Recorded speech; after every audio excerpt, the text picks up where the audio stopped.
Welcome to Library Updates with New Ulm Public Library. My name is April Eide. I'm the Library Director. I have with me Kathryn Tatnell, our Youth Services Librarian, and we wanted to share with you some of the great programs that we have coming up for the month of April. So I'm going to turn it over to Kathryn. We'll start with our youth programs first.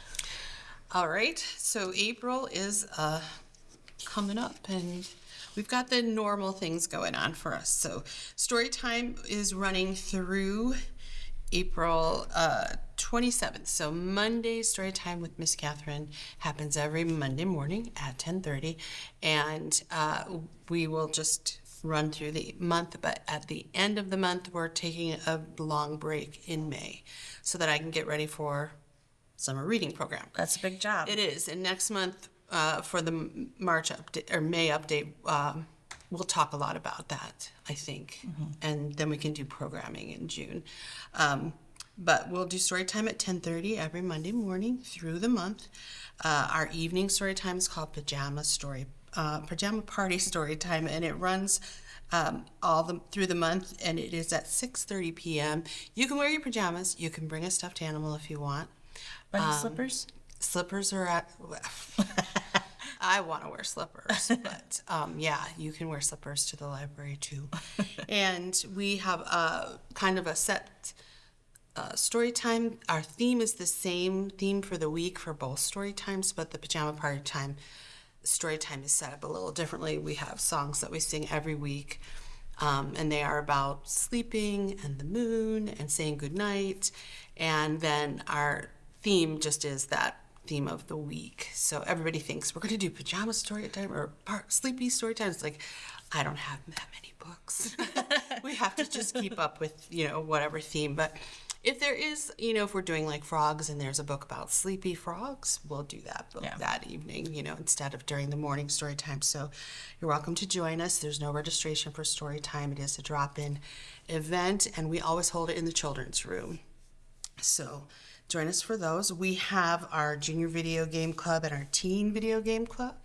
So those are cooperative play situations. We have 2 switches, and we set them both up, and the kids can play on either switch. The one thing they have to do, besides washing their hands before they start, is be cooperative with one another. So everybody who's playing on one particular switch has to agree to play that game. They want to buy into that game, and then there's snacks available at all times. So if we have a lot of kids that are playing and want to play one game, but we only have maybe 4 controllers for that game, or 4 people can play, those 4 people will play, and then we'll give them a time, and then they'll pass their controller back to the people behind them and switch chairs.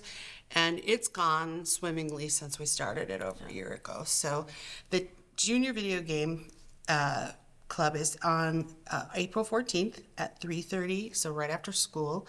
We do play for an hour, and the kids have the ability to have snacks and play cooperative, maybe meet people they don't know. And then we have some other games. We always have stacking cups, which they seem to love. And I'm going to introduce a few other games to them so that they can, when they want to take a break or they need to take a break because someone else is playing, then they can go ahead and have another game to play. They're always welcome to bring a handheld device and play a game that they play personally. If they want. So those are all cool things, and they do a great job. And the junior club is for kids who are in 2nd through 5th grade. Now the teen club doesn't really work after school because the middle school has all these amazing clubs during the week, and so we decided that we would meet on Saturdays. So Saturday, April 25th, the teen video game club is meeting at 2 p.m. and we do the same thing. So there's snacks involved. Sometimes they let me play. The little kids don't ask me to play very often, but the teens do. And then they graciously say, wow, you did good. They're very nice, but same format, cooperative play, wash your hands, have some snacks, and then stack cups if you want to in the midst of that. So it's a lot of fun. So those are our game clubs.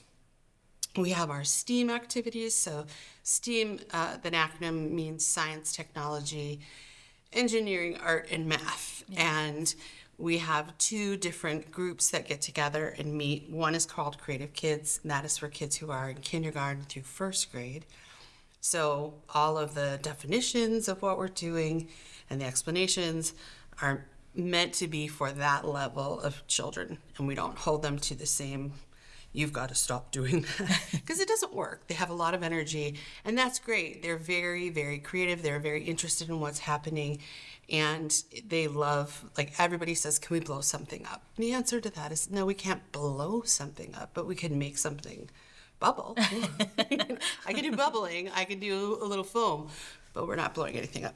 But we're going to meet with your creative kids, and again, that's kindergarten through first grade, April 16th.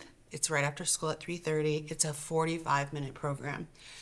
It's after school. Their attention span is just not that long, so we're not going to make them sit for any longer than that. And then the older group for that is the 2nd through 5th graders, and their group is called the Wacky Wonders. Wacky Wonders, same thing. Let's blow something up. We're just not going to do that.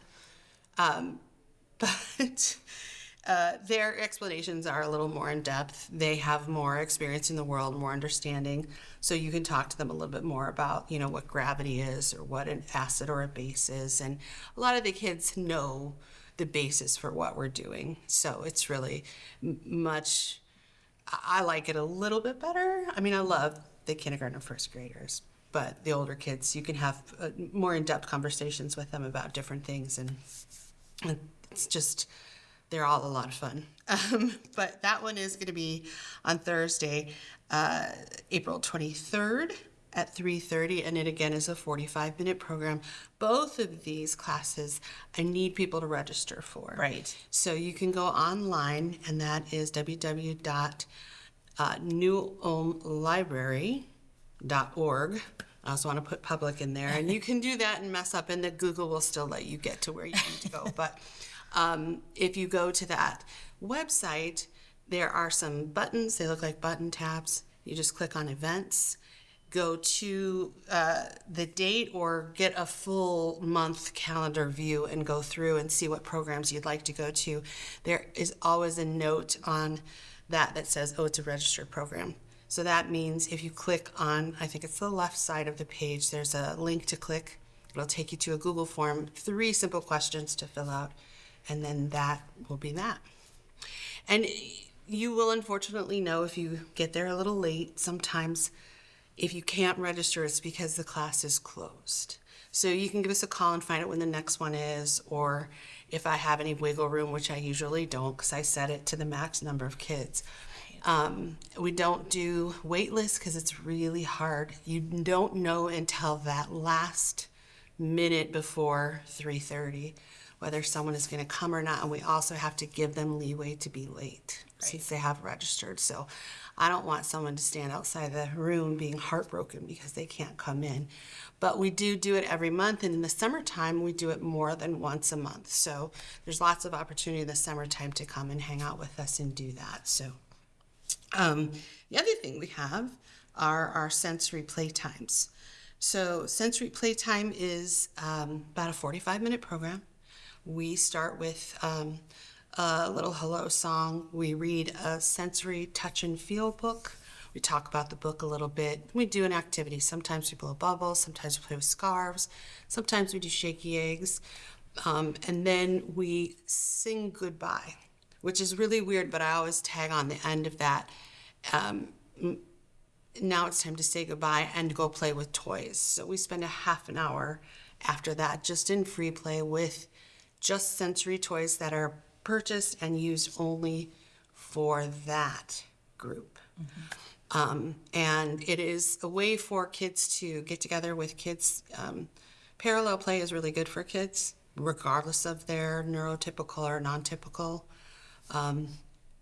situation. And so we don't say you have to have any sensory issue to come.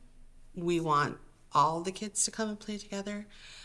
Peer modeling is one of the best things that you can do with kids who are from different sensitivities and neurotypical, non-neurotypical. So it's open to everyone. It does have a registration as well. So you would have to, you can call us, you can stop by the desk, or you can go to our website in the events tab and register. Same simple form to fill out. But we do limit it because we want it to be more of a calm, quiet playtime. Right. For those who are sensitive to noise and too many kids. So we do limit that.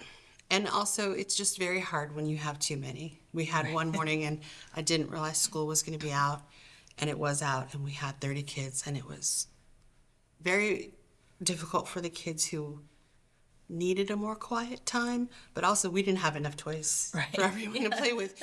So that's why we limit registration for that. But you can register either over the phone, in person, or through our website, as I said. And we do that in the evenings. So evening sensory story time in April will be on the 21st, which is a Tuesday. Starts at 6 p.m. and it's 45 minutes. So you can virtually leave by 7. So it's a nice thing to do right before bedtime too, because it's more low-key. We don't run around. We don't get worked up. During the daytime, we do it at 10 a.m. Thursday mornings once a month, and it happens to be on the 30th of April. So that would be 10 a.m. April 30th, and 45 minutes again. Same program for both of those days in the month. It's great to have the option of evening or morning. Yes, we have a lot of parents that work, and they have join us for evening story time and evening playtime. Sometimes we have more people that come to the evening than the morning, so it's very good. Then we have one last thing. We do a special Friday story time, which is story time with the craft attached to it, or an activity that goes along with the theme of the story time. And that happens once a month on a Friday, and it's going to be on April 24th. And it starts at 10 a.m. and it is 45 minutes. So we do a regular story time, and then the last 20 to 15 minutes, we do some type of use the tools in the toolbox for the kids. It's always good to have them practice their fine motor skills, because those are early literacy, tied really huge to early literacy. So we want them to be cutting and coloring and gluing everything. They love glue, but we try and make them more simple crafts. Sometimes there is a lot of cutting, and the kids I don't know how they get so tired cutting, and then they get up and run around the room 5 times, but that does happen. So we help out with some cutting and gluing sometimes. So, but it's a lot of fun, and you're welcome to join us. It's non-registered like the other story times, and we would love to have you. The other thing I have on my calendar, you probably have on yours, is the chess club, because it's multi-generational. It's on both sides of our handout calendar. I have had a lot of kids who drop in just to say, I'm going to chess club, and I'm so excited for them. I think it is such a wonderful way for kids to learn how to play a game, but also learn anything, is with an older person who has that skill. And so we do have kids who are, I guess they say, 5 to 95? Right, yeah. And we have had close on both those ends. Yeah. But sometimes they get to play with teens. It depends on how skilled they are, right, whether they'll play with each other. But it's always good to have someone there who knows exactly what they're doing to educate them. I'm really bad at chess, so I don't play. I'm not a good strategist. Yeah, I don't love strategy games either. So, but I'm really thrilled that they have this available for the kids and adults in the area, because it really is, for kids, it's a wonderful way for them to learn how to solve problems. And they really, really like it. So I'm really thrilled that we have a wonderful volunteer to help us with that. So yeah, I always love seeing the new faces that go to chess club. Yeah. It's really encouraging. So if you like chess, you're welcome to come play. You don't have to play with children. You can find another adult to play with. But it is just a really cool way to step out and be involved with people.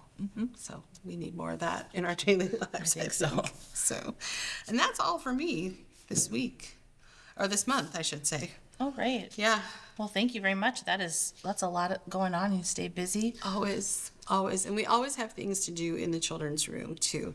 So we have a scavenger hunt that's available daily. It changes every 2 weeks.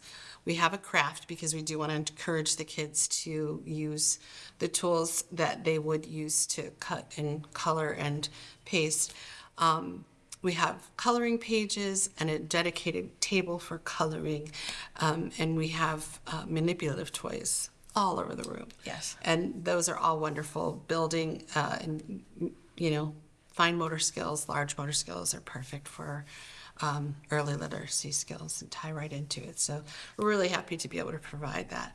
We also have comfy couches to read in, and we have lots of things to read while you're upstairs. But come join us. It's a lovely place. Well, thank you. Thank you.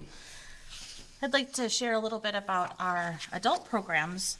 I thought I'd start talking about the film screenings that we have at the library. We have a couple different opportunities for you to join us for film screenings at the library. Our film license is provided by the Optimist Club of New Ulm, so we thank them for their support of that. The first one I wanted to share is our senior movie matinees. Now, you don't have to be a senior to attend these, but they are in partnership with the CAST senior group here in New Ulm, and so we do see a strong senior audience attending them, but like I said, they're open to everyone. They meet each Friday afternoon at 1 p.m. to view a different movie. No registration is required for that program. Movie titles are available on our website. If, like Kathryn said, if you visit newulmlibrary.org and choose library events, you can see the full calendar of our programs, and those movie titles are listed there. And they are choosing a different title each week. They focused a lot on classic films, but they have watched some current movies as well. And then your other chance for film screenings at the library is the New Ulm Film Society. They meet once a month on the second Tuesday of the month at 6:30 p.m. Right now they're watching movies directed by Steven Spielberg. And so this April 14th at 6:30 p.m. will be the last film in the Steven Spielberg series. And they'll be watching The Fabelmans. And I think that one is based on his own life. Yeah. If I'm not mistaken, yes. Yeah. But if you want to come learn more about the Steven Spielberg series, we do have Stephen Sherman and Clay Schultz who lead the discussion of the film. So they'll give an introduction to the film before you watch the film, and then also talk a little bit after you've had a chance, and they're not going to be offering any spoilers at that point. Yeah, thank goodness. And then after the Steven Spielberg film series wraps in April, they are moving on to a musical film series in May. Mm-hmm. So we'll be putting out the publicity for that, and those film titles will also be available on our website. So I want to hear Mamma Mia coming from the baby, please. I know La La Land's in there. I think that's the last film in the series. Can't get enough of Ryan Gosling. No, I'm sorry. No. He's everywhere right now. Yes, he is. And then we have a new program starting in April, Magic the Gathering. So if you're not familiar with Magic the Gathering, it's the world's first and most popular trading card game. Mm-hmm. And so players take turns playing cards strategically, and within that you're doing some storytelling, you're casting spells, summoning creatures, and then reducing your opponent's life points to 0. So this Magic the Gathering program is new for us, and players are going to come the first Saturday of the month from 12 to 4, and there's no registration. It's free to join, and you don't have to stay the whole time. You can come at 2 and stay for just a little bit, whatever works for you. But they want to give enough time for you to play a game. Is there an age requirement for that? There's not an age requirement, no minimum age, but they do ask that kids under 16 bring a parent or guardian with them, just because it's helpful to have that guidance in that setting. Some kids can interact with older players, and some kids need a little bit more guidance. Yeah. So having those family members there is helpful. Like I said, anyone's welcome. If you don't know how to play Magic the Gathering, you can come learn. If you're an experienced player, you can come play with other people who are also enjoying Magic the Gathering. So again, that's the first Saturday of the month, starting at 12 p.m., going until 4. In April, that would be April 4th. And then I wanted to share a little bit about some of our ongoing arts and crafting programs that we have. So we have several groups that meet regularly to work on their own projects. We have our nippling group, and that is the traditional bohemian art of bobbin lace weaving. And so if you've ever seen bobbin lace weaving, it is very intricate, very detailed, takes a lot of patience and craft. And so that group meets every week on Tuesdays from 1 to 3 p.m. on the fiction floor of the library to work on their art, to share what they're working on with each other, maybe offer some tips and advice, and then to show off. They're not really teaching. They're not teaching, no. No, you really need to know how to do that, or at least have your own project to work on to come. They don't mind showing off their artwork, but they are not a group for It a is class. artwork. It is And artwork. I have seen someone do English tatting, and I Okay. think it is very similar to that. I'm pretty sure most cultures had their own way of making lace, and this is just the Bohemians' method. Okay. But it is so intricate. Oh, I don't have the patience for that. Right, when they I have- really admire people who do. When they have their piece with all of the bobbins laid out, just keeping track of that is amazing to me, that they can do that. Yeah, I can't even crochet, so No. I'm fine. I think I have one unfinished scarf with the ball still hanging off of it somewhere. I made 2 scarves one time for my husband, and they were 6 feet long because I didn't know how to stop. So I just kept, and he just wound it and wound it and wound it around. Well, it's great. So, not my forte. If it is your forte, though, you could join the needleworking group. They meet every Wednesday at 9:30, and they're usually there until about 11:30 or 12:30. And again, that's a group where you can come and go as you please. But they are also not a class. They're just bringing their own projects, so you can bring any type of fiber handiwork that you're doing. So some of them are quilters, some of them are crocheters or knitters or embroiderers. Anything you can think of related to that, they're doing it, and some of them probably are doing multiple different styles. But all are welcome to that. It's designed for those ages 16 and up, and they're just enjoying each other's company while they work on their own projects, and maybe talking about tips and things that they've learned. But again, not a class. And then the third of those groups is our art group, and it's structured very similarly. They meet Wednesday afternoons from 1:30 to 3:30 p.m.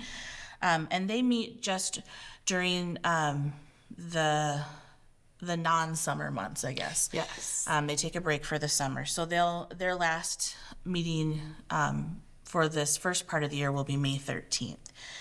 But again, they come and they bring whatever art project they're working on. Some are painting, some are drawing, some are maybe doing some collage work. It's just really a variety of styles that they're working on. And they meet in our meeting room and have the space to spread out projects and work. So again, you'd bring your own materials, your own project.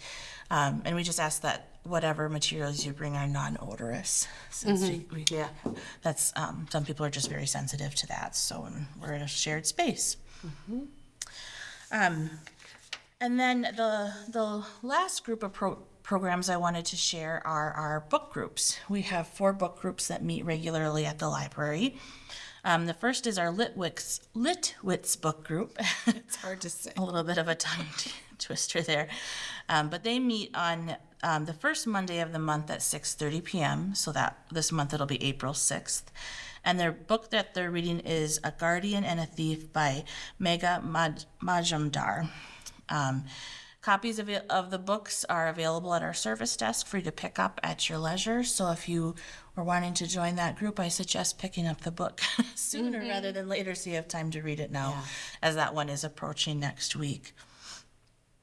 The second group is our poetry group. They meet the second Monday of the month at 6:30 p.m.